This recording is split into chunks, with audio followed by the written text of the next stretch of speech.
South India Shopping Mall, The Wedding Mantra, Sarikotta Wedding Collection, South India Shopping Mall.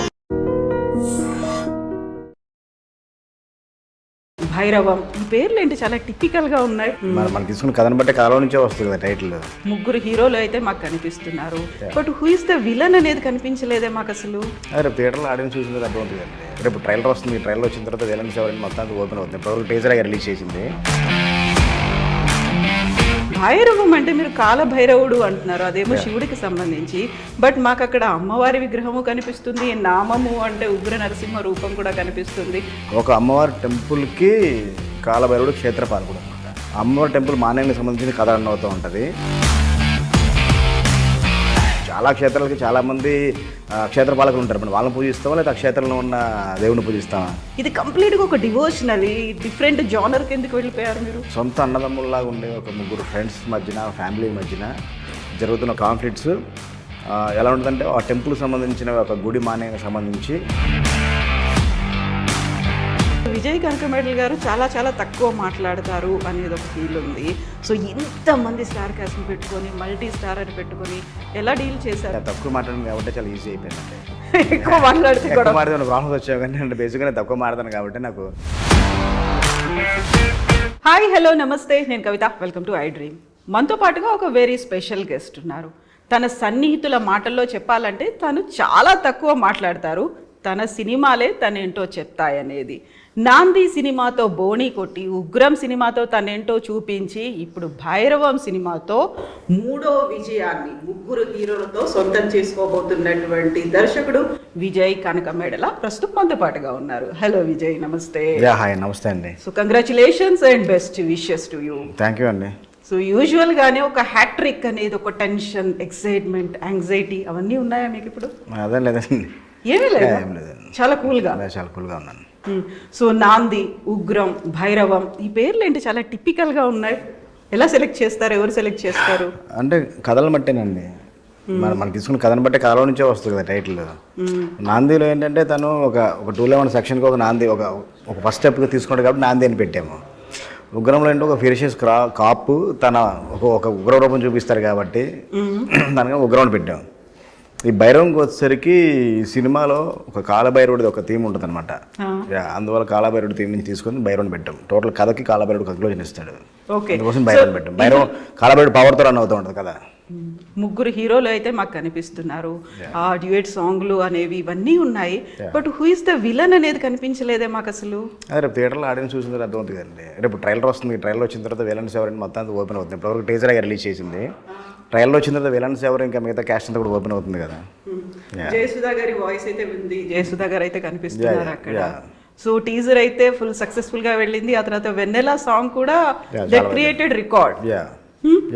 So ఇప్పుడు భైరవం అంటే మీరు కాలభైరవుడు అంటున్నారు, అదేమో శివుడికి సంబంధించి, బట్ మాకు అక్కడ అమ్మవారి విగ్రహము కనిపిస్తుంది, నామము అంటే ఉగ్ర నరసింహ రూపం కూడా కనిపిస్తుంది.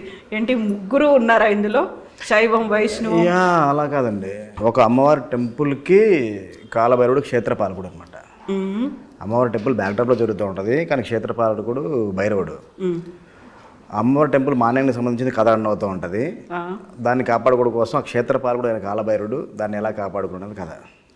అక్కడ పెట్టినటువంటి నామమేమో వైష్ణవ నామం లాగా అక్కడ ఉగ్ర నరసింహ రూపంలాగా కనిపిస్తోంది.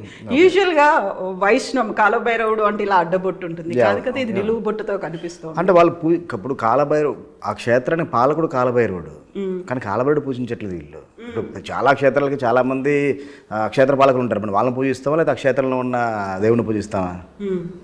ఓకే, ఫస్ట్ నాంది ఏమో లీగల్గా ఉన్నటువంటి అందులో లూప్ హోల్స్ ఏమున్నాయి, ఎలా బయటపడుతున్నారు అనేది. ఉగ్రమేమో ఒక కాప్, ఆయన ఫెరోషియస్ రూపం అనేది. ఇది కంప్లీట్గా ఒక డివోషనల్ డిఫరెంట్ జానర్ కిందకి వెళ్ళిపోయారు మీరు. అంటే కంప్లీట్ డివోషనల్ కాదండి. ఓకే, అంటే ఒక సొంత అన్నదమ్ముల్లాగా ఉండే ఒక ముగ్గురు ఫ్రెండ్స్ మధ్యన, ఫ్యామిలీ మధ్యన జరుగుతున్న కాన్ఫ్లిక్ట్స్ ఎలా ఉంటుందంటే ఆ టెంపుల్కి సంబంధించిన ఒక గుడి మాన్యానికి సంబంధించి ఒక ప్రాబ్లంలో ముగ్గురు అందులో ఇరుక్కొని ముగ్గురు ఎలా ఫైట్ చేసి ముగ్గురు దాన్ని ఎలా గెలిచారు అనేది కదా. ఓకే, అందులో రామలక్ష్మణులకి హనుమంతుడు ఎలాగో ఈ రామలక్ష్మణులకి సీనుగాడు అలాగా క్లియర్గా చెప్పేసాం కానీ టీజర్లో క్లియర్గా చెప్పేసాం ఏంటన్నది. కాకపోతే ఇంకా రివీల్ చేయాలనే అంశాలు ఏవైతే ఉన్నాయో మేము సినిమా రిలీజ్ అయిన తర్వాత ట్రైలర్లో కొన్ని రివీల్ అవుతాయండి, కొన్ని సినిమాలో రివీల్ అవుతాయి. సో ఇప్పుడు ముగ్గురు హీరోలు మూడో సినిమాకి మీరు ఇలా సెలెక్ట్ చేసుకోవడం అనేది ఆ కాన్సెప్ట్ ఆ థాట్ మల్టీ స్టారర్ మూవీగా ఎందుకు తీయాలనిపించింది దీన్ని? లేదండి, యాక్చువల్లీ ఇది ఒరిజినల్ తమిళ్ రీమేక్ అండి. గరుడన్ సినిమా రీమేక్, ఇది అఫీషియల్ రీమేక్. ఇది ఆ రీమేక్లో ముగ్గురు కావాలి కాబట్టి ముగ్గురులో మనం ఇక్కడ ఆ కథకి ఫిట్ ఎవరైతే అవుతారు అనుకుని మనం ముగ్గురిని చూస్ చేసుకుని ఓకే చేసుకున్నాం. సో ముందు చెప్పారా మీరు గరుడన్ రీమేక్ ఇది అనేది? ఎవరికండి? యూజువల్గా ఆడియన్స్ అయితే మీరు రిలీజ్ చేసినటువంటి ట్రైలర్ చూసిన తర్వాత టీజర్ చూసిన తర్వాత ట్రైలర్లో గరుడన్ రీమేక్ టీజర్ అని వేయలేం కదండి. కాకుండా కింద కామెంట్స్ చూసే వాళ్ళు పెడతారు, ప్రమోషన్స్లో పెడతారు, అఫీషియల్గా ప్రింట్ మీడియాలో వచ్చినప్పుడు అన్నింటిలో కూడా వస్తుంది కదా. మేము దాన్ని హైడ్ చేసి చెప్పట్లేదు, గరుడన్ రీమేక్ అదని చెప్పట్లేదు కదా మేము. కాకపోతే ఎక్స్పెక్టేషన్స్ అనేవి ఉంటాయి కదా, గరుడన్ ఎలా తీశారు, విజయ్ ఎలా తీస్తున్నారు, అదండి ఎక్స్పెక్టేషన్. అంటే రేపు జనాలు థియేటర్ ఆడియన్స్ వచ్చిన తర్వాత అర్థం అవుతుంది కదండి, గరుడన్ ఒకలా మేక్ చేశారు, నేను ఎలా తీసాను అది. సో ఇక్కడ ఉన్నటువంటి ముగ్గురు హీరోయిన్లు కూడా వాళ్ళకి వాళ్ళే డబ్బింగ్ చెప్పుకున్నారా? ఆనంది తనే చెప్పుకుందండి, దివ్య పిల్లకి వేరే వాళ్ళు చెప్పారు, మన శంకర్ గారి డాక్టర్ కూడా వేరే అమ్మాయితో చెప్పించు. అమ్మాయితో ట్రై చేసాం కదా, కొంచెం తమిళ స్లాంగ్ వస్తుంది, ఎందుకంటే కంప్లీట్ విలేజ్ నెటివిటీ కాబట్టి సిటీ బ్యాక్డ్రాప్ అనుకోండి ట్రై చేయొచ్చు, కొంచెం స్లాంగ్ కొంచెం మారినా కానీ కంప్లీట్ విలేజ్ గోదావరి స్లాంగ్లో ఉంటుంది కాబట్టి అందులో వేరే అమ్మాయితో చెప్పించాం. నాందిలో వరలక్ష్మి గారితోనే చెప్పించాలి అనే ఒక థాట్. ఎందుకంటే సిటీ బ్యాక్డ్రాప్లో జరుగుతుంది, లాయర్స్ క్యారెక్టర్ కాబట్టి కొంచెం ఆ తమిళ యాక్సెంట్ వచ్చినా తమిళ స్లాంగ్ వచ్చినా పర్లేదు, అందుకోసం కొంచెం అందులో మేము ప్రెసెంట్ ఆ క్యారెక్టర్కి వరలక్ష్మి గారు చెప్తే నాకు కిక్ ఉంటుంది. వేరే వాయిస్ కూడా ట్రై చేసినా కానీ తనే వచ్చి కూర్చోలేదు, నేను చెప్తాను అనేసి తను ఒక 1 వీక్ కూర్చొని మొత్తం ఫినిష్ చేసిన డబ్బింగ్ తను ఆ టైంలో. ఇప్పుడు నాందికి ఉగ్రంకి నరేష్ గారే ఉన్నారు, ఒక entirely different out of the box ఆలోచన అనేది చేశారు. ఆ జానర్ కూడా ఎప్పుడూ నరేష్ గారిని అలా చూడలేదు, చాలా హింసించి ఆయన తలకిందులుగా వేలాడదీసి మరీ తీశారు. ఇందులో లేరెందుకు మరి ఆయన? ఇందులో ఈ సినిమాలో భైరవంలో ఎందుకు పెట్టుకోలేదు మీరు నరేష్ గారిని? అంటే అందరి స్టార్స్తో చేయాలని ఉంటుంది కదా, అందరి హీరోస్తో చేయాలని ఉంటుంది. ప్లస్ ఈ సినిమాకి కావాల్సిన క్యాస్టింగ్లో వీళ్ళు ముగ్గురు మ్యాచ్ అవుతామని పెట్టుకున్నాం. ఇది 3 క్యారెక్టర్స్కి సాయి గారు, మనోజ్ గారు, రోహిత్ గారు అయితే పర్ఫెక్ట్ అనుకుని మేము చూస్ చేసుకున్నాం. ఇందులో ఒక క్యారెక్టర్ ఆయన బాగుంటారు అనిపిస్తే కనుక డెఫినెట్గా అప్రోచ్ అయ్యి ఉండేవండి. యూజువల్గా ఒక హిట్ పేర్ లాగా అనిపించింది మాకైతే, విజయ్ కనక మెడల నరేష్, నాంది ఉగ్రం, అలా భైరవం అలా ఉన్న సీక్వెల్ లాగా మూడో సినిమా. లేదండి, అంటే మా కాంబినేషన్ కంటిన్యూ అవుద్ది కాదు. నేను ఒక 2-3 ఫిల్మ్స్ చేశాను, 2-3 ఫిల్మ్స్ చేసిన తర్వాత చేద్దాం అనుకున్నాం. బిఫోర్ కూడా అలాగే అనుకున్నాం, అంది తర్వాత కూడా అలాగే అనుకున్నాం, కానీ అనుకోకుండా మళ్ళీ కాంబినేషన్ చేయాల్సి వచ్చింది. నెక్స్ట్ కాంబినేషన్ కొంచెం టైం తీసుకొని చేస్తాం, ఇంకో డిఫరెంట్ సబ్జెక్ట్ ఇంకో కొత్తగా ప్రజెంట్ చేయాలి నరేష్ గారిని కూడా. సో ఆయన ఎలా యాక్సెప్ట్ చేశారు నాందికి ఉగ్రంకి అంత ఫెరోషియస్గా ఉండడం అంటే? నాందికి నేను ఫస్ట్ ఐడియా చెప్పినప్పుడు ఆయన బాగా కనెక్ట్ అయ్యారు. అప్పటి వరకు చాలా వరకు మళ్ళీ ఆయన చాలా స్టోరీస్ ఉన్నారు. ఆఫ్టర్ మహర్షి ఎలాంటి సినిమా చేద్దాం, ఏం చేద్దాం చిన్న కన్ఫ్యూజన్ ఉన్నప్పుడు ఈ కథ చెప్తే అయినా బాగుంటుంది సార్, కానీ రేపు థియేటర్లో ఆడియన్స్ ఎలా యాక్సెప్ట్ చేస్తారు అర్థం కావట్లేదు, కానీ మంచి సినిమా అయితే అవుద్దండి అంటే లేదు మంచి ప్రయత్నం ట్రై చేద్దాం అనుకుని చేసిన ప్రయత్నం మంచి సక్సెస్ అయింది. తర్వాత నాంది జరుగుతున్న టైంలోనే లాక్డౌన్లో అప్పటికి షూట్ అంతా అయిపోయింది, లాక్డౌన్లో ఖాళీగా ఉన్నప్పుడు ఉగ్రం కథ రాసుకున్నాం. ఇలా ఒక ఐడియా అనుకుంటున్నామండి అని చెప్తే చాలా బాగుంది సార్ అంటే మనం స్టార్ట్ చేద్దామా, నా ప్రొడక్షన్లో స్టార్ట్ చేద్దామా అన్నారు. ఇప్పుడు ఇలాంటి క్యారెక్టర్ నేను ఎప్పుడు చేయలేదు సార్, నాకు వస్తా కూడా రాదు కూడా తెలియదు, నేను కొత్తగా చూపిద్దాం అనుకుంటున్నారని. లేదండి మనం కొంచెం గ్యాప్ తీసుకొని చేద్దాం డిస్కషన్లో నుంచి అనుకోకుండా మళ్ళీ సేమ్ కాంబినేషన్ చేయాల్సి వచ్చింది. సో 3 సినిమాలు వాళ్ళని మనం చిన్న హీరోలు అనలేము, కాకపోతే సూపర్ స్టార్లు అనే ఒక ఇమేజ్ అనేది ఒకటి ఉంటుంది కదా. వెరీ బిగినింగ్లో మీరు ఒక సినిమా తీస్తున్నారు అనుకున్నప్పుడు ఒక పెద్ద హీరో పెట్టుకోవాలి, బిగ్ స్టార్ కాస్ట్ ఉండాలి అనే ఒక ఆలోచన ఉంటుంది కదా, అది ఇప్పటిదాకా ఎందుకు చేయలేకపోయారు మీరు? అవుద్దండి, మనకి ఇంకా ఆ టైం రాలేదేమో. నేను ఆల్రెడీ చాలామంది బిఫోర్ నాంది నేను చాలామంది ట్రై చేశాను, నేను చెప్పిన కథలు అలా నచ్చలేదు అనుకుంటా, వర్కౌట్ అవ్వలేదు. అదే నాంది చెప్పారా వాళ్ళకి? నాంది చెప్పలేదు, వేరే డిఫరెంట్ స్టోరీస్ చెప్పిన తర్వాత వర్కౌట్ అవ్వట్లేదు అనేసి నాంది లాంటి కాన్సెప్ట్ కథ రాసుకొని ముందు మనం డైరెక్టర్గా ప్రూవ్ చేసుకుందాము, తర్వాత మనం డైరెక్ట్గా గుర్తించిన తర్వాత అప్పుడు మన స్టార్స్ దగ్గరికి కలవచ్చు కదా అనే ఉద్దేశంలో నాంది చేశాను. సో నాందికి ముందు మీరు ఆల్మోస్ట్ 15 సంవత్సరాలు ఇదే ఇండస్ట్రీలో ఉన్నారు, అప్పుడు పడినటువంటి struggle, very first time screen మీద మీ పేరు కనిపిస్తోంది, దర్శకుడు విజయ్ కనక మెడల, ఎలా అనిపించింది అప్పుడు? అంటే స్ట్రగుల్ అంటే అక్కడికే కదండి, అందరికీ ఉండే స్ట్రగుల్ అది. కానీ first time on screen director Vijay Kanakamedala పడ్డప్పుడు నా అంటే ఇన్ని సంవత్సరాల యొక్క కష్టం ఏదో ఉంటుందో వెరీ హ్యాపీ. అంటే కష్టం అంటే డైరెక్టర్ అవడం కోసం ఎక్కువ కష్టపడ్డాను, కానీ నాకు ఫైనాన్షియల్గా పెద్ద టెన్షన్స్ లేవండి. కొంచెం మా ఫాదర్ మా బ్రదర్ సపోర్ట్ ఉండడం వల్ల నాకు పెద్ద ప్రాబ్లం. డైరెక్టర్ అవడం కోసం స్ట్రగుల్ అయ్యా తప్ప నేను సర్వేల కోసం ఎక్కువ నేను స్ట్రగుల్ అవ్వలేదు. హరీష్ శంకర్ గారి దగ్గర పనిచేశారు, ఆ మార్క్ ఏమైనా ఉందా, ఇంప్రెషన్స్ అలాంటివి ఏమన్నా? లేదండి, అంటే ఎవరితో వాళ్ళ ఓన్ స్టైల్లో ఉంటుంది. మా బాస్తో ఒక స్టైల్, తను క్యారెక్టరేషన్ డైలాగ్స్తో వెళ్తారు, నేను నాదొక స్టైల్, నేను ఎమోషన్ అది బిల్డ్ చేసుకుంటూ కొంచెం యాక్షన్ ఆ స్టైల్లో వెళ్తాను. కొంచెం ఇద్దరు కొన్ని డిఫరెంట్ స్టైలే. కానీ తన దగ్గర నేను చాలా నేర్చుకున్నాను. అంటే సినిమా తీసేటప్పుడు ప్రాసెస్లో ఎలా తీయాలి, ఎంత ఫాస్ట్గా తీయాలి, ఓకే బిఫోర్ అంటే సినిమా మనం అనుకున్న బడ్జెట్లో ఎలా ఫినిష్ చేయాలి, ఒక సమస్య వచ్చినప్పుడు దాన్ని కొంచెం మనం ఎలా దాన్ని ఓవర్కమ్ అవ్వాలి, ఇవన్నీ కొంచెం తన దగ్గర నేను బాగా నేర్చుకున్నాను. సో విజయ్ కనకమేడల్ గారు చాలా చాలా తక్కువ మాట్లాడతారు అనేది ఒక ఫీల్ ఉంది.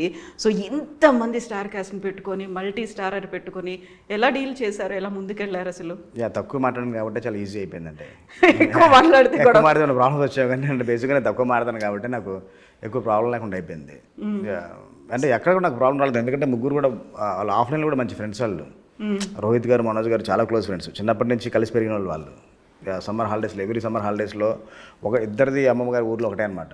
ఎవ్రీ సమ్మర్ హాలిడేస్లో చిన్నప్పుడు స్కూల్ డేస్లో ఉన్నప్పుడు హాలిడేస్ మొత్తం వాళ్ళే క్రికెట్ ఆడుకోవడం, ఆ గేమ్స్ ఆడుకోవడం ఎంజాయ్ చేస్తుండేవాళ్ళంట. తర్వాత రోహిత్, మన సాయి గారు, మనోజ్ గారు, బెలగొండ సురేష్ గారికి మోహన్ బాబు గారికి ఉన్న రిలేషన్ తెలుసు కదండి, అక్కడ వర్క్ చేశారు ఆయన. అందువల్ల వాళ్ళ ఫ్యామిలీ ఫ్రెండ్స్, చిన్నప్పటి నుంచి ఒకరికి బాగా తెలుసు. సాయి గారు అన్నయ్య అంటారు, ఆయన తమ్ముడు అంటారు, అలాగే అన్నదమ్ములు ఒక రిలేషన్ వాళ్ళకు ఉందన్నమాట. అలాగే సాయి గారికి, రోహిత్ గారికి కూడా మంచి ఫ్రెండ్షిప్ ఉంది. అందువల్ల నాకు పెద్ద ప్రాబ్లం అవ్వలేదు ఆ ముగ్గురిని హ్యాండిల్ చేయడానికి. సో ఈ ముగ్గురుతో మీ ఫ్రెండ్షిప్ ఉందా ముందు? ముగ్గురు కంటే నాకు రోహిత్ గారు 3-4 టైమ్స్ కలిసి ఉంటా ఉండే, అనుకోకుండా ఎక్కడో బయట 3 చోట్ల ఈవెంట్స్లో కలిసాము. సాయి గారితో పెద్దగా లేదు. సాయి గారు 1-2 టైమ్సే మీట్ అయింది. ఈ సినిమా ముందు ఒక సినిమా ప్రపోజల్ అనుకుంటే ఎన్నో కలవడం అంతే. మనోజ్ గారితో ఉందండి, మనోజ్ గారితో కలిసి పని చేయలే కానీ మనోజ్ గారితో ఒక రిలేషన్, ఒక పరిచయం అయితే ఉంది. సో యూజువల్గా ముగ్గురు హీరోలు వాళ్ళకి చాలా గ్యాప్ అయితే వచ్చింది, ఒక హిట్ కోసం ఎదురు చూస్తున్నారు. సింగిల్గా నేనే హీరో, సోలో హీరోగా ఉండాలి అనేటువంటి ఒక కాన్సెప్ట్ ఉంటుంది. అలాంటి వాళ్ళందరినీ ముగ్గురిని ఒక చోట చేసి మీరు ఒక సినిమా చేయడం, ఫస్ట్ వాళ్ళ రియాక్షన్స్ ఎలా ఉన్నాయి? రియాక్షన్స్ అంటే ఫస్ట్ అందరికీ సినిమా కూడా చూశారు కదండి, సినిమా కూడా చూసిన తర్వాత అందులో మనం ఏం చేంజెస్ ఏం చేస్తున్నాం ఏంటన్నది సాయి గారికి చెప్పాం, రోహిత్ గారికి చెప్పాం, మనోజ్ గారికి చెప్పాం. ఆ స్క్రిప్ట్లో ఉన్న చేంజెస్, వాళ్ళ క్యారెక్టర్ బెటర్మెంట్స్, వాళ్ళ క్యారెక్టర్ తీసుకున్న ఒక మూడు ఇవన్నీ చూసిన తర్వాతే వాళ్ళు నేను అంత నేరేషన్ ఇచ్చిన తర్వాత ఓకే చేశారు. తప్ప మాది ఎక్కువ ఉంది తక్కువ ఉంది, ఇది ఎక్కువ ఉంది తక్కువ ఉంది అసలు ఇక్కడ ఈరోజు డిస్కషన్ రాలేదు. అంటే వాళ్ళు చెప్పిన ఆఫ్లైన్లో మంచి ఫ్రెండ్స్ వాళ్ళకు మంచి బాండింగ్ ఉండటం వల్ల ఆ యొక్క ప్రాబ్లం రాలేదు. వేరే దగ్గర అయితే వచ్చిండేదేమో, నేను చాలా కష్టపడాల్సి వచ్చేదేమో అన్ని బ్యాలెన్స్ చేయడం కోసం. మేము టీజర్ చూసిన తర్వాత మీరు ఆ టీజర్ ఎండ్ స్టేజ్లో బెల్లంకొండ శ్రీనివాస్ది చూసినటువంటి ఒక క్లోజ్ షాట్స్ కావచ్చు, ఆయన షౌటింగ్, స్క్రీమింగ్, అదంతా మాకు కాంతారా చూసినట్టు అనిపించింది. ఎందుకు ఆ రిఫ్లెక్షన్ అనేది, చుట్టూ పసుపు కుంకుమలు, ఆయన అరుపులు.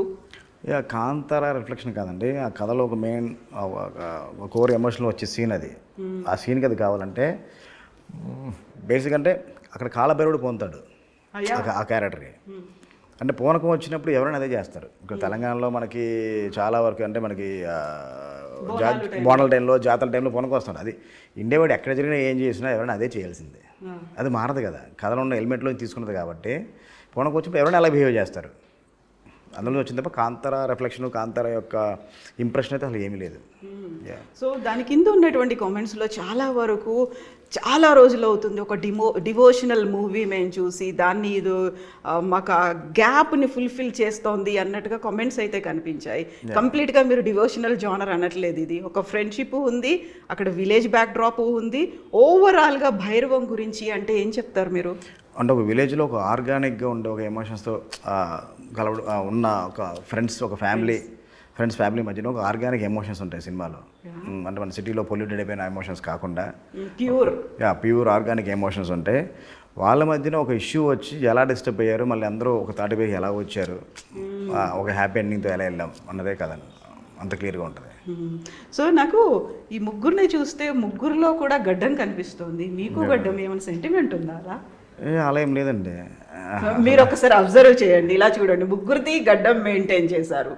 అంటే లుక్ కోసం ఉన్నంతే. ఇప్పుడు అంటే ఒక మేకవర్ కోసం రోహిత్ గారు ఇంతకుముందు చాలా వరకు క్లీన్ షేవ్లో చేశారు. కొన్ని కొత్తగా ప్రయాణం చేయాలి, ఆ క్యారెక్టర్ చాలా హుందాగా ఉండాలి, కొంచెం పెద్దరంగా ఉండాలి. తనకు ఒక 9th క్లాస్ 10th క్లాస్ చదివే ఒక కిడ్ ఉంటాడు, ఒక 5th క్లాస్ చదివే ఒక పాప ఉంటుంది. మనం కొంచెం ఆ ఏజ్, ఆ మెచ్యూర్నెస్ కనపడాలి కాబట్టి రోహిత్ గారికి కొంచెం ఆ బియర్డ్ అది. మనోజ్ గారికి కూడా మ్యారేజ్ అయిపోయి ఒక 5-6 years అయి ఉంటుంది. కొంచెం మెచ్యూర్డ్ కంటే ఇప్పటి వరకు మనోజ్ గారు చాలా వరకు అంటే బాయ్ నెక్స్ట్ డోర్ క్యారెక్టర్స్ చేశారు, అన్ని హీరోగా చేసినవన్నీ కూడా అలాగే చేశారు ఆయన. కానీ ఇందులో కొంచెం హుందగా, తన పేరు గజపతి వర్మ, ఆ లాయల్టీ అన్నీ ఉండాలి కాబట్టి కొంచెం గంభీరంగా ఉండాలనేసి కొంచెం బీఈడు ఆమె ఎక్కువ ఇచ్చారు అనమాట. శ్రీనివాస్ గారికి శ్రీనివాస్ గారు చాలా హ్యాపీగా విలేజ్లో అందరు కుర్రోళ్ళలాగే గోయింగ్ క్యారెక్టర్ అనమాట. ఇప్పుడు ప్రజెంట్ అందరూ విలేజ్లో కొంచెం ఏమే కోరుతూ ఉంటున్నారు, ప్రజెంట్ ట్రెండ్ ఎలా ఫాలో అవుతున్నారు కాబట్టి అలా ఉండాలి కాబట్టి ఆయన డిజైన్ చేశాం. ప్లస్ ఆయన కూడా ఎప్పుడు క్లీన్ షేవ్లో ఉన్నారు. సినిమాలు ఎప్పుడు బియర్డ్ పెంచి కొంచెం మాస్ లుక్ లుంగి కట్టుకుని ఎప్పుడు చేయలేదు. ఆయన చేసిన కూడా ఆయన అర్బన్ సినిమాలే, సిటీ బేస్డ్ సినిమాలే చేశారు. కాబట్టి ఈ సినిమాలో కొంచెం కొత్తగా ప్రయాణం చేయడం కోసం ఆయనకు ఒక లాంగ్ హెయిర్ పెంచి కొంచెం బీడది పెట్టి కొంచెం ముస్టాచ్ అని కొంచెం ఫుల్గా పెట్టి ఒక కొత్తగా ప్రయాణం చేస్తే ఆయన కొంచెం థ్రిల్ ఫీల్ అవుతారు ఉద్దేశంలో చేసింది. సో ఈ ముగ్గురిని ఏంటి హెక్టిక్ షెడ్యూల్స్తో మీరు బాగా వాళ్ళని పీడించారా ఏమైనా? నేను పెట్టించనే ఉండదండి. నాకు ప్రొడ్యూసర్ ఈ టైం స్టార్ట్ చేస్తున్నాం, ఈ టైం ఫినిష్ చేద్దామని అందరూ కలిసి తీసుకున్న నిర్ణయంలోనే కంటిన్యూగా షూట్ చేసాం. అంతే, ఎక్కువ గ్యాప్స్ లేకుండా కంటిన్యూగా షూట్ చేసాం. కాకుండా మేము చూసిన ఇన్స్టాగ్రామ్ రీల్స్లో అయితే ఒక హెక్టిక్ షెడ్యూల్స్, టైంకి అన్నం పెట్టట్లేదు అందుకనే మేమే వండుకొని తింటున్నాము. అదే సరదాగా అంటే ఇప్పుడు అందరు కాంబినేషన్ చేస్తున్నప్పుడు సేమ్ అందరికి 1:30కి ఒక్కోసారి బ్రేక్ ఇవ్వలేం కదా. అలా సరదాగా అంటే ఎవ్రీడే ఫుల్ ఎంజాయ్ చేసాం, మంచి బ్రేక్ టైం తీసుకుని బాగా తినేవాళ్ళం, బాగా ప్రిపేర్ చేయించేవాళ్ళు. ఒకరోజు ఒక మెయిన్ యాక్షన్ సీక్వెన్స్ జరుగుతున్న టైంలో ఈరోజు మేము బ్రేక్ తీసుకుంటాం, మేము ఫుడ్ ప్రిపేర్ చేస్తామని వాళ్ళు ఫుడ్ ప్రిపేర్ చేసుకుంటూ వచ్చి షార్ట్ ఫినిష్ చేసుకుంటూ అలాగా కోఆర్డినేషన్ చేసుకొని నేను ఎప్పుడు టైంకి బ్రేక్ ఇవ్వను ఉన్నాయి. ఆ రోజు నేను 12:45కి బ్రేక్ ఇవ్వాల్సి వచ్చింది. కానీ అక్కడ ఫుడ్ ఇంకా రెడీ అవ్వలేదు, ఇంకో 20 minutes పడుతుందంటే వెయిట్ చేసి మళ్ళీ బ్రేక్ తీసుకొని ఫుడ్ బాగా చేసి మళ్ళీ షూట్ చేసుకున్నాం అనమాట. సో అంతమందిని ఒకే చోట చూడడం, ఒక విలేజ్ బ్యాక్ డ్రాప్ అనగానే ఒక పండగ వాతావరణం అనేది కనిపిస్తుంది కదా. అంటే మాకు ఎవ్రీడే మాకు ఒక పండగ వాతావరణం ఉండదండి. ఎందుకంటే సెట్ అంతా ఒక ముగ్గురు హీరోలు, హీరోయిన్లు, జయసుధ గారు, పిల్లలు ఎంత ఉన్నప్పుడు ఎప్పుడంటే మా ఇంట్లో ఫెస్టివల్ జరిగితే ఎలా ఉంటుందో మొత్తం అందరూ ఫ్యామిలీ మెంబర్స్ కలిస్తే ఎలా ఉంటుందో అలాగే ఉంటుంది అనమాట. అయితే ఇప్పుడు ఈ భైరవం తర్వాత ఒక మంచి సినిమా రావాలి, ఒక పెద్ద హీరోతో సినిమా రావాలి అనేటువంటిది ఎక్స్పెక్టేషన్స్ ఉంటాయి కదా. సో ఆ ఆలోచన ఎప్పటి నుంచి మొదలు పెడతారు మీరు? డైరెక్టర్ నాకు లేదండి, ఆలోచన ముందు నుంచి స్టార్ట్ అవుతుంది. కథలు రాసుకుంటాము, కథ సినిమా హిట్ని బట్టి ఏ హీరోని అప్రోచ్ అవ్వాలి, ఎవరిని కలవాలని మనం డిసైడ్ చేసుకుంటాం అంతే. సో ఇందులో భైరవంలో ఉన్నటువంటి వెన్నెల పాట చాలా సూపర్ హిట్ అయినట్టుంది. దాని మీద బోల్డ్ అన్ని రీల్స్ కూడా చేస్తూ ఉన్నట్టున్నారు కదా. అవునండి. So music Sricharan. అక్కడికి వద్దాం. శ్రీచరణ్ పాకాల అంటే ఇప్పటివరకు కంప్లీట్ తను చేసిన జోనర్స్ వేరండి, ఈ జోనర్ వేరు. తను క్షణం కూడా చేరి, ఎవరు, నాంది, ఉగ్రం అన్నీ కొంచెం థ్రిల్లర్ జోనర్లో సినిమాలు చేశారండి. తను ఫస్ట్ టైం ఒక కమర్షియల్, ఒక మాస్ ఫిల్మ్ అండ్ విలేజ్ బ్యాక్డ్రాప్లో ఫిల్మ్ తనన్నీ చేసిన అర్బన్లోనే చేశారు. తను సిటీ బ్యాక్డ్రాప్లో తను కూడా చేసినాయి. First time village cinema. అందరూ అన్నారు శ్రీచరణ్ పాకాల ఎందుకు బ్యాక్గ్రౌండ్ స్కోర్ బాగా చేస్తాడు, కానీ ఇప్పటివరకు పెద్ద హిట్ ఆల్బమ్స్ ఇవ్వలే కదా, ఒకటి 2 హిట్ అయినది తప్ప పెద్దగా లేవు కదా అన్నారు.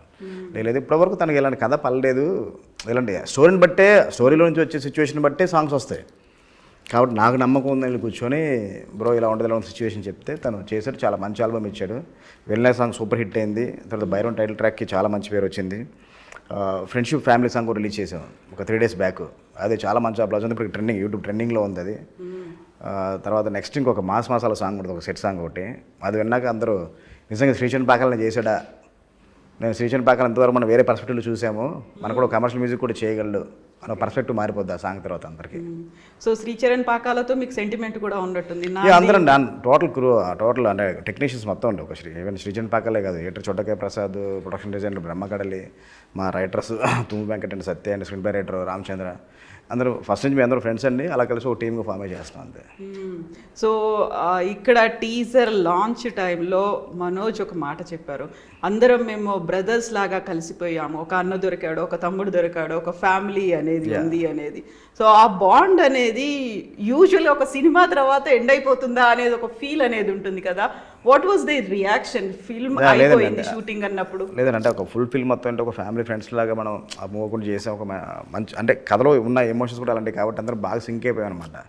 అంటే అందరూ కొంచెం ఎమోషనల్ అనమాట. మనోజ్ గారు కానీ, రోహిత్ గారు కానీ అంత ప్యూర్ హార్టెడ్ పీపుల్. అంటే వేరే ఏముంటుంది, డైరెక్ట్గా ఏదైనా కానీ చాలా ఓపెన్ మాడుకునే వాళ్ళు అనమాట. బాబాయ్ నువ్వు వాళ్ళని కొంచెం లేటుగా వస్తాను, నువ్వు లేటుగా నువ్వు ముందు రావద్దు, కొంచెం నన్ను అర్థం చేసుకో అని ఇంత ఓపెన్గా చెప్పుకునేవాళ్ళు. అలాంటి కంప్లీట్ షూట్ అంతా అయిపోయాక ఒక చిన్న ఒక ఎమోషన్ ఉంటుంది కదా సార్. ఇండోలో అంటే 80 days కంటిన్యూ పనిచేసాం. అది గ్యాప్ లేకుండా మంత్లో 10 days చేసి ఒక 2 months గ్యాప్ ఇచ్చి మళ్ళీ చేస్తే అది వేరే ఉంటుందేమో. కంటిన్యూగా డైలీ అంటే ఒక సెప్టెంబర్లో స్టార్ట్ చేసి డిసెంబర్ షూట్ ఫినిష్ చేసామండి. అంటే ఆల్మోస్ట్ ఇంకా ఎవ్రీడే మనం అందరం మీట్ అయ్యి ఉన్నాం.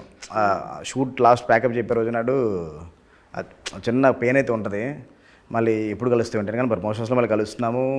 తర్వాత ఎప్పుడు ఎవ్రీడే అంటే మా ముగ్గురు హీరోలకి నాకు కలిపి గ్రూప్ ఉందన్నమాట. WhatsApp group. అది మా మనోజ్ గారే ఫస్ట్ డే లొకేషన్కి వచ్చినట్టునే క్రియేట్ చేశారనమాట. ఎవ్రీడే దాంట్లో చిట్ చాట్ జరుగుతూనే ఉంటుంది. అందువల్ల అంటే ఈ సినిమాతో కదండి ఇంకా అది ఆ బాండింగ్ అలాగే ఉండిపోద్ది. మాది ఎక్కువ బాయ్స్ టాకే ఉంటుందా? లేదండి, సినిమా గురించి సరదాగా ఉంటుంది తప్ప వాళ్ళకి మార్నింగ్ ఏం చేస్తున్నారు తప్ప వాళ్ళకి వేరే అదర్ టాపిక్స్ ఏమి ఉండవు. సినిమా గురించే డిస్కషన్, సినిమా నెక్స్ట్ ప్రమోషన్స్ ఎలా చేద్దాం, ఏంటి డేట్ ఫిక్స్ అయిందా, ఈ డిస్కషన్ తప్ప అదర్ డిస్కషన్ అయితే ఉండదు అందులో. గుడ్ మార్నింగ్ గుడ్ నైట్లు ఇలాంటివి కూడా ఉండవు. ఓకే, ఎక్కువ ప్రమోషన్స్ ఇవన్నీ అనుకున్నా అంటే షూట్ అప్పుడు అంటే షూట్కి వస్తున్నాం చేస్తున్నాం పలానా టైంకి ఇది ఇప్పుడు ప్రమోషన్స్ అప్పుడు అందరం కరెక్ట్గా ఈ టైంకి వెళ్దాము, ఎవరు లేట్ చేయొద్దు, ముగ్గురు ఒకటే టైం మనం డేస్ మీదకి వెళ్ళాలి అంటే ఈ కోఆర్డినేషన్తో అనమాట. సో సినిమాకి ఎవరు టెన్షన్గా వచ్చేవాళ్ళు, ఎవరు లేట్గా వచ్చేవాళ్ళు? అందరండి ముగ్గురు అసలు ఎవరు టైమింగ్ విషయంలో అసలు ఎక్కడా ప్రాబ్లం లేదండి, అసలు ఎక్కడా ప్రాబ్లం టైమింగ్ విషయంలో. మా మనోజ్ గారు చెప్పిన టైం కన్నా ఎర్లీగా వస్తారు, అందరు చెప్పిన టైంకి వచ్చారు. మనోజ్ గారు మాత్రం చెప్పిన టైం కన్నా ఎర్లీగా వచ్చి రెడీ అయిపోయి దిగుతారనమాట. అందరూ కొంచెం ఫాస్ట్ రెడీ అవుతారు. ఒక కామెంట్ ఏదో చేసినట్టున్నారు, ఎవరో లేట్ వస్తున్నారు వాళ్ళ రెమ్యూనరేషన్లో సగం కట్ చేసి మాకు 50-50 ఇవ్వండి అనే కామెంట్. ఎవరు లేట్ వచ్చారు అలా? లేదండి, మన అది ఈవెంట్ రోజు టీజర్ ఈవెంట్ రోజు నాడు సాయి గారు రావడం కొంచెం లేట్ అయింది. ఆ లేట్ కాబట్టి మనోజ్ గారు చిన్న సేపు ఫన్ చేయాలి కాబట్టి ఫన్ చేశారనమాట. ప్రొడ్యూసర్ గారు ఇద్దరం ఫంక్షన్ ఈవెంట్ టైంకి వచ్చాము, తమ్ముడు లేట్ అయిపోయింది కాబట్టి తమ్ముడికి ఇచ్చే బ్యాలెన్స్ పేమెంట్లో కట్ చేసి మాకు ఇచ్చేయండి, ప్రమోషన్ మేము వెళ్ళి వచ్చాం కాబట్టి అని సరదాగా మాట్లాడారు అంతే. సో ఇప్పుడు టెంపుల్ దాన్ని చేశారు కదా, ఎవరు చేశారు ఆ టెంపుల్ డిజైన్ని? టెంపుల్ డిజైన్ అదే మా ప్రొడక్షన్ డిజైనర్ బ్రహ్మకడలి తనే చేశారు. అంటే యాక్చువల్ లైవ్ లొకేషన్లో షూట్ చేయాల్సింది మేము, మైసూరు సైడ్ మెల్కోటే మైసూరు నంజన్ కూడా అటు సైడ్ చేయాల్సింది. మొత్తం లొకేషన్ పర్మిషన్స్ పెట్టి అమౌంట్ అన్ని పే చేసిన తర్వాత ఇంకా 2 డేస్లో మేము మైసూరు మూవ్ అవుతున్నాం. అక్కడ హెవీ రైన్స్, ఒక 10 to 15 days కూడా రైన్స్ తగ్గవు అన్న సిచ్యువేషన్లో మేము షూట్ ఫినిష్ చేయాలి, ఎన్ని రోజులు వెయిట్ చేయలేము అన్నప్పుడు ఏం చేద్దామంటే ఇక్కడ అల్యూమినియం ఫ్యాక్టరీలో సెట్ వేసేద్దామని డెసిషన్ తీసుకున్నాం. అంటే సెట్ కాస్ట్ ఎక్స్ట్రా అవుతుంది, ఎక్కువ అవుతుంది కదా కానీ లేదు నాకు టైం సినిమా ఫినిష్ అయిపోవాలని ప్రొడ్యూసర్ సపోర్ట్ చేయడంతో కొంచెం బడ్జెట్ పెరిగినా కానీ ఆయన కాల్ తీసుకుని లేదు సార్ మనం చేద్దాము, తర్వాత మనకి ఎలాంటి సిచ్యువేషన్స్ వచ్చి ఎలా అయితే లేట్ అవుతుందో తెలియదు కదా చేద్దామంటే అప్పుడు తను ఒక స్కెచ్ డిజైన్ తీసుకుని వచ్చారంటే morning discussion evening sketch design తీసుకుని వచ్చారు. ప్రొడ్యూసర్ అప్రూవల్ ఇచ్చారు. ఇచ్చిన 6 daysలో తను సెట్ అంతా డిజైన్ చేసి 7th షూట్ స్టార్ట్ చేసామండి. అంత పెద్ద టెంపుల్ కూడా అంత ఫాస్ట్గా చేశారు. సో వారాహి అమ్మవారు సెంటిమెంటా? సెంటిమెంట్ ఏం కాదండి, ఆ కథకు వారాహి అమ్మవారు అంటే ఒక పవర్ ఒకటి కావాలి, అందుకోసం పెట్టేది అంతే. మీకున్న సెంటిమెంట్లు ఏంటి అసలు? నాకంటే ఒక దేవుడు అని కాదండి, నాకు అందరూ ఇష్టమే. నాకు అంటే ఈ దేవుడు ఆ దేవుడు మనకు పార్షల్లే తెలియదు అసలు. నాకు ఒక ఫేవరెట్ గాడ్ అనేది ఉంటుంది కదా, అలా ఫేవరెట్ అంటే చిన్నప్పటి నుంచి మా పేరెంట్స్ అందరూ కూడా అంటే వెంకటేశ్వర స్వామిని పూజిస్తారు, శివుడిని పూజిస్తారు, అందరినీ అంటే ఏ రోజైతే ఆ రోజు ఆ దేవుడు దండం పెట్టుకుంటాం కదండి. నాకు ఇష్టం కాబట్టి నాకు శివుడు. సో ఇప్పుడు నాంది మీ స్టోరీయే? అంటే మా తూమ్ వెంకట అంటే మనతో ఒక టీం, నాంది ఉగ్రం అండ్ తన స్టోరీసే అంటే టీమ్గా ఒక ఐడియా అనుకుని అందరం కలిసి వర్క్ చేసుకుంటాం అనమాట. బట్ ఇప్పుడు గరుడన్కి సంబంధించి ఆల్రెడీ అలాగే ఉంది, దాన్ని రీమేక్ చేయాలి అనుకుంటే ఏది మార్చడానికి ఉండదు. మీరు ఏమైనా మార్చారా? మన నేటివిటీ తెలుగు ఏది మార్చడానికి ఉండదని ఎలాగైనా ఇస్తారండి. రీమేక్ తీసుకున్న తర్వాత మనం నచ్చండి, మనం ఎలాగైనా మార్చుకోవచ్చు, అది మన ఇష్టం. అది సేమ్ చేయాలని లేదు కదా, ఆ దగ్గర మనం డబ్బులు ఇచ్చి మనం కొనుక్కున్న తర్వాత మనం కొన్ని ఎలిమెంట్స్ నుంచి మనం కొనుక్కుంటాం. ఓకే, అందులో మనకు కావాల్సిన మన నేటివిటీకి కానీ మన తెలుగు ప్రజెంటేషన్కి కానీ మన హీరోస్ ఉన్న ఇమేజ్కి కానీ దాన్ని సెట్ చేయాలి. దాన్ని అన్నీ సెట్ చేసుకుని చాలా మార్పులు చేర్పులు చేసి వెళ్ళాం. అందువల్ల గరుడన్ సినిమా చూసిన వాళ్ళు కూడా థియేటర్కి వచ్చిన తర్వాత డెఫినెట్గా థ్రిల్ ఫీల్ అవుతారు. మరి గరుడన్ లాగా ఉంది కానీ గరుడన్ కాదే చాలా బాగా తీశారనుకుంటారు. సో ఈ ముగ్గురు హీరోలు చూసారా గరుడన్ని? చూసారండి. మనోజ్ గారు మాత్రం చూడలేదు. మనోజ్ గారు చూడమంటే లేదు నేను చూసిన తర్వాత నాకు ఇన్ఫ్లుయెన్స్ అయిపోతానేమో అవతల చేసిన క్యారెక్టర్ మీద, నాకు వద్దు, నాకు ఫుల్ నేరేషన్ ఉండే అన్నారు. ఫుల్ నేరేషన్ ఇచ్చాను. నా క్యారెక్టర్ ఎలా మారుద్దాం అనుకుంటున్నారంటే ఆయన క్యారెక్టర్ ఎలా మార్చి వెంటనే ఫుల్ నేరేషన్ ఇచ్చాను. అప్పుడు అర్థమైపోయింది తమిళకి తెలుగున్న వేరియేషన్కి ఆయన ఓకే డన్ అన్నాను. ఇప్పుడు May 30th మూవీ, అదే రోజు కింగ్డమ్ అనుకుంటున్నారు, విజయ్ దేవరకొండ అనుకుంటున్నారు ఆ సినిమా. ప్రజెంట్ వరకు అయితే అనుకుంటున్నారు, కానీ ఇంటర్నల్గా అయితే అది చాలామంది అంటే రాదు అంటున్నారు. అదే రీతిలో అయితే ముందుకు వెళ్తున్నాం అంటే. సో ఆ రోజు రిలీజ్ అయ్యే మిగతా సినిమాలకు వాటికి ఒక కాన్ఫ్లిక్ట్ అనేది ఉంటుంది, ఒక టెన్షన్ స్ట్రెస్ అనేది ఉంటుంది కదా? లేదండి, అంటే ఇప్పుడు ఏ సినిమా వచ్చినా కానీ ఆ జోనర్ వేరు మా జోనర్ వేరు. ఒకటే రోజు వచ్చి 3-4 ఫిల్మ్స్ కూడా హిట్ అయిన సినిమాలు చాలా ఉన్నాయి రీసెంట్గా కూడా. అందువల్ల ఏ జోనర్ ఆ జోనర్దే, ఏ ఆడియన్సే. అందువల్ల మనకి పెద్ద టెన్షన్ లేదు, ఎందుకంటే మనం ఏం సినిమా తీసామో మనకు తెలుసు, మనలో ఏ స్ట్రెంత్ ఉందో మనకు తెలుసు. లేదా సినిమా ఎంతవరకు జనాలు చూస్తారు, ఎంతవరకు యాక్సెప్ట్ చేస్తారు, ముందు లైవ్లో ఉండాలి. మనం ఎక్కువ ఆశలు కోరికలు పెట్టేసుకుని ఇంత చేస్తాను అనుకుంటే మనకి ప్రాబ్లం అవుద్ది. ఇప్పుడు విజయ్ కనక మెడల్ అనగానే ఏదో ఒకటి స్ట్రైక్ అవ్వాలి, ఎస్ ఈ కైండ్ ఆఫ్ మూవీస్ తీస్తారు, ఈ జానర్లో ఉంటుంది అనేది. అలా ఫిక్స్ అవుదాం అనుకుంటున్నారా? లేదు ఏ జానర్ అయినా పర్లేదు? అంటే అన్ని జానర్స్ చేయాలంటుందండి. కాకపోతే నాకేంటే నాంది గారి ఉగ్రం కానీ నాంది అనేసరికి ఒక సోషల్ డ్రామాకి వెళ్ళాము, ఇది కూడా ఒక సోషల్ కాస్ట్ తీసుకొని వెళ్ళాము. అంటే ఏ సినిమా చెప్పినా, ఎంటర్టైన్మెంట్ సినిమా చెప్పినా, ఏం చెప్పినా కానీ నేను ఒక సోషల్ కాజ్ చెప్పాలని నాకు ఉంటుందండి. ఏదైనా ఒక సోషల్ కాజ్ డిస్కస్ చేయాలి, ఆ ఫన్ మూమెంట్లో డిస్కస్ చేయాలన్నా ఏది చేయాలన్నా ఒక సీరియస్ ఒక మూడ్ అయితే ఒకటి ఉంటుంది. ఎంటర్టైన్మెంట్ సినిమా తీసినా కానీ ఒక సోషల్ కాజ్ అయితే డిస్కస్ చేస్తాను. సో ఇప్పుడు మిస్ అవుతున్న జానర్ ఏంటంటే హాస్యం అనేది, కామెడీ మూవీస్ అనేది రావట్లేదు అనేది. ఆ ట్రాక్ ఏమైనా ఇందులో పెట్టారా, లేకుంటే ఫుల్ ఫ్లెడ్జ్డ్గా ఒకటి తీద్దాము అనేది? లేదండి, అంటే ఇన్ఫాక్ట్ ఇందులో అన్ని ఎమోషన్స్ ఉంటాయండి. ఒక ఫ్యామిలీ ఎమోషన్, ఫ్రెండ్షిప్ బాండింగ్, ఒక జాయ్ఫుల్ లైఫ్ ముగ్గురు మధ్యన, సాయి గారికి హీరోయిన్ అతిథి శంకర్కి ఉండే ఒక లవ్ ట్రాక్ చాలా ఫన్నీగా జాయ్ఫుల్గా ఉంటుంది. అన్ని అంశాలు ఉంటాయి కథలో. Full packaged commercial film. Yeah. So ఇప్పుడు భైరవం ఆ వినగానే ఒకటి లైక్ వీ కెన్ ఇమాజిన్ ఒక గూస్ బంప్స్ అనేది అయితే, ఒక ఫీల్ అనేది అయితే వస్తుంది ఆడియన్స్కి. ఎస్, ఈ సినిమాలో మీకు కావాల్సినటువంటి కంప్లీట్ ప్యాకేజ్ ఉంది అంటే ఏం చెప్తారు వాళ్ళకి, ఎలా చెప్తారు? అంటే ఈ సినిమాలో ఒక మంచి ఫ్యామిలీ ఎమోషన్స్, ఫ్రెండ్షిప్ బాండింగ్ ఉంటుంది. ఒక మంచి ఒక action packed full action blocks ఉంటాయి. మీరు డెఫినెట్గా థియేటర్లో చూస్తే చాలా థ్రిల్ ఫీల్ అవుతారు. అది మీకు మర్చిపోలేని ఒక సౌండ్ వైపు అయితే సినిమాలో ఉంటుంది. ఒక బ్యాక్గ్రౌండ్ స్కోర్ బీజిఎం అయితే కనుక నెక్స్ట్ లెవెల్లో ఉంటుంది. మీరు థియేటర్లో చూస్తే చాలా రోజుల తర్వాత మీరు మంచి కమర్షియల్ సినిమా ఎంజాయ్ చేస్తున్నారు అని చేస్తారని పక్క నేను మీకు అష్యూరెన్స్ ఇవ్వగలను. చాలా రోజుల తర్వాత కాబట్టి ఎక్స్పెక్టేషన్స్ కూడా చాలా హై ఉంటాయి. అదే ఆలోచనతో మీ టీం అంతా ఉంది, అటు ప్రేక్షకులు కూడా ఎదురు చూస్తూ ఉన్నారు కదా, ఇక్కడ డిసప్పాయింట్ అయితే చేయరు కదా? అసలు 1% డిసప్పాయింట్ చేసే అవకాశం అక్కడ లేదండి. ఎందుకంటే ఆల్రెడీ అక్కడ సక్సెస్ అయిన ఫిల్మ్, దాన్ని మేము అందులో తప్పులు కొంచెం కరెక్ట్ చేసుకొని ఇంకా బాగా తీసాం అనుకుంటున్నాం. సో ఆ డిసప్పాయింట్మెంట్ ఉండొద్దు అని అంటే ఒక డిప్రెషన్ లేకుంటే ఒత్తిడి అనేది ఉంటుంది కదా, చాలా ప్రెషర్ అనేది ఉంటుంది కదా, దాన్ని ఎలా ఓవర్కమ్ అయ్యారు మీరు? ఎవరికండి? నాకండి, నాకు ఫస్ట్ నుంచి నేను నాంది రిలీజ్ అప్పుడు కూడా నేను అలాగే ఇంత కూల్గా ఉన్నాను నా ఫస్ట్ సినిమా అప్పుడు కూడా. ఎందుకంటే మనం లైవ్లో ఉంటే మనం తీసిన సినిమా అంటే దాన్ని ఎంతవరకు జనాలు యాక్సెప్ట్ చేస్తాం, లైవ్లో ఉంటే మనం చాలా ప్రశాంతంగా ఉండగలండి. దాంట్లో మాత్రం చాలా లైవ్లో ఉంటాను. ఎందుకంటే ఒక మంచి ప్రయత్నం చేసే మనం రేపొద్దున ఆడియన్స్ ఎలా రిసీవ్ చేసుకుంటే దాన్ని మొత్తం మనం యాక్సెప్ట్ చేస్తాం నాకు ముందు మైండ్ సెట్తో ఉన్నాం అనుకోండి, కూల్గా ఉండగలం అంతే. సో అదే మైండ్ సెట్ ఉగ్రంకి, అదే మైండ్ సెట్ ఇప్పుడు భైరవం కూడా. So best wishes to you అండి, all the best, and we wish you a hat trick movie. Thank you అండి, థ్యాంక్ యూ సో మచ్.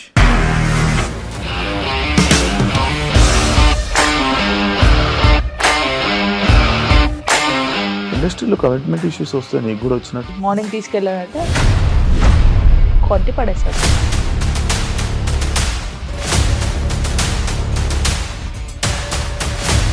ఒక్కళ్ళు కూడా చూడలేదు ఈ సినిమా అని చెప్పడానికి కూడా చాలా ధైర్యం కావాలి. అది నిజం కదా, దాంట్లో ధైర్యం ఏంటి? ఇది నెక్స్ట్ డే ప్లేట్ మార్చేస్తే తప్పు కదా. As of now we're comfortable this అని నేను అనుకుంటున్నాను. రష్మిక గారిది మీది ఒకే ఊరు అంట కదా? నీకు కోపం వచ్చిందంటే బాగా తిట్టేత్తరా? తిట్టేద్దామండి. నిజంగా గేమ్ ని ఎలా చేంజ్ చేయగలిగారు? ఏపీఎస్ఎఫ్సి వాళ్ళకి 6 నెలల్లో నేను 6 లక్షలు కట్టా. బిజినెస్ చేయాలనుకుంటే it is as difficult as riding a tiger.